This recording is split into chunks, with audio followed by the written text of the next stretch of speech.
امريكا عندها صراع العروش وتركيا عندها قائمة ارطغرل، احنا بقى عندنا الحشاشين. مسلسل الحشاشين هو بالنسبة لي عودة للدراما التاريخية اللي كنا مفتقدينها من زمان. لو بصيت كده على مسلسلات رمضان في السنين اللي فاتت مش هتلاقي مسلسل تاريخي فيهم، يمكن ده بسبب ضخامة الانتاج والميزانية العالية اللي المسلسلات دي بتكون محتاجاها. وبصراحة المنتجين عندنا ما بيحبوش يخاطروا بنوعية الاعمال دي، لانها يا اما تكون كويسة وتعلم مع الناس في الشارع، يا اما تكون تافهة ومليانة اخطاء زي مسلسل الملك كده. الكارثة اللي حصلت في مسلسل الملك كانت كبيرة. أول لما اتفرجنا على الإعلان قلنا هما ازاي الفراعنة يطلعوا بدون؟ يا جماعة انتوا ما شفتوش شكل الفراعنة في مسلسلات زمان ولا ايه؟ وبسبب الأخطاء دي اتمنع عرض مسلسل الملك، ونقدر نقول إنه مش هيتعرض خالص. بعد اللي حصل في مسلسل الملك والأخطاء الكارثية اللي خلت العمل يتمنع، صناع الدراما قرروا إن هما ما يقربوش تاني من منطقة المسلسلات التاريخية ويركزوا في الحاجات اللي بتجيب مع الناس. يعني مثلا يجيب لك اتنين اصحاب الدنيا ملطشه معاهم، سريه وسفينه، مسلسل ملوك الجدعنه اللي كانوا مكسرين الدنيا في رمضان 2021. مسلسل قصته بسيطه وفي نفس الوقت فيه ريحه كده من الاعمال بتاعت زمان زي سلام يا صاحبي وجو الصحوبيه المصريين بيحبوه. او يجيب لك مثلا البطل متجوز اربعه في جعفر العمده، حاجه كده زي الحاج متولي وابنه فواز الصياد. وكمان يجيبهولك غني وعنده فلوس زي الرز زي عمنا عبد الغفور البرعي.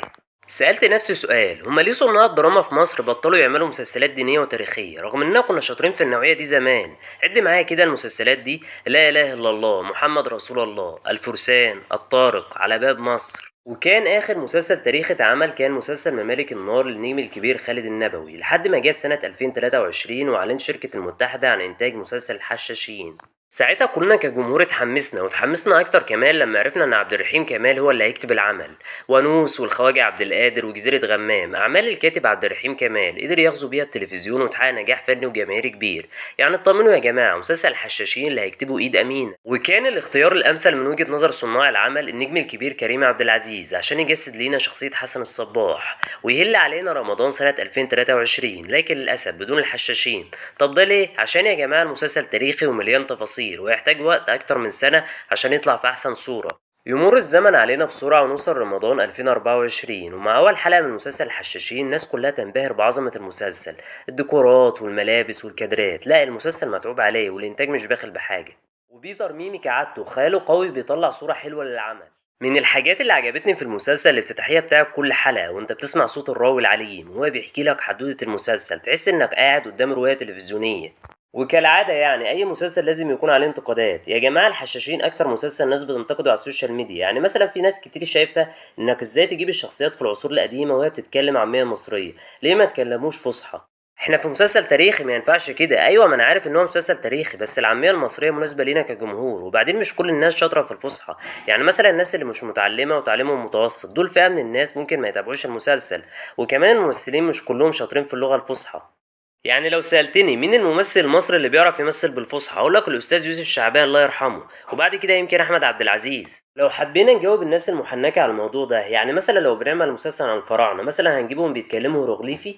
لو اتكلمنا عن أحداث المسلسل فالمسلسل لحد دلوقتي ماشي بشكل حلو، وأي نعم في شوية مط وتطويل بس ده طبيعي لأن النوعية دي من المسلسلات هي ما بتسردش قصص درامية، هي بتسرد حيوات.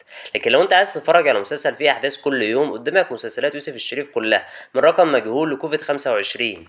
من ضمن الحاجات اللي عجبتني في المسلسل مشهد جنة حسن الصباح. يمكن حكاية جنة حسن الصباح مفيش حد متفق عليها وشايف انها حقيقية، لكنها اتنفذت بشكل حلو في المسلسل، وبصراحة ده شيء يحسب لبيتر ميمي.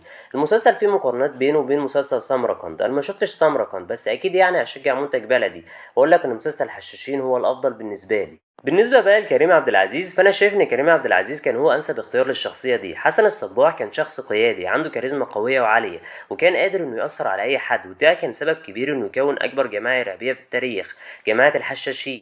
كريم عبد العزيز عنده كاريزما قوية تخليه مناسب لأي عمل فني وأي شخصية، هي نفس كاريزما وقبول عادل إمام اللي خلاه يعمل عدد كبير من الأدوار.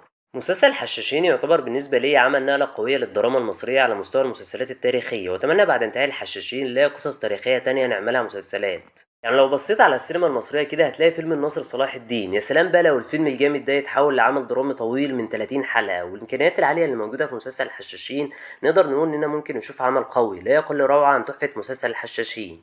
مسلسل الحشاشين رجع الهيبة للدراما التاريخية من تاني، وانا حابب اشكر صناعه ان هم خدوا خطوة جريئة وحبوا يقدموا حاجة مختلفة عن المسلسلات اللي بتتعرض كل سنة.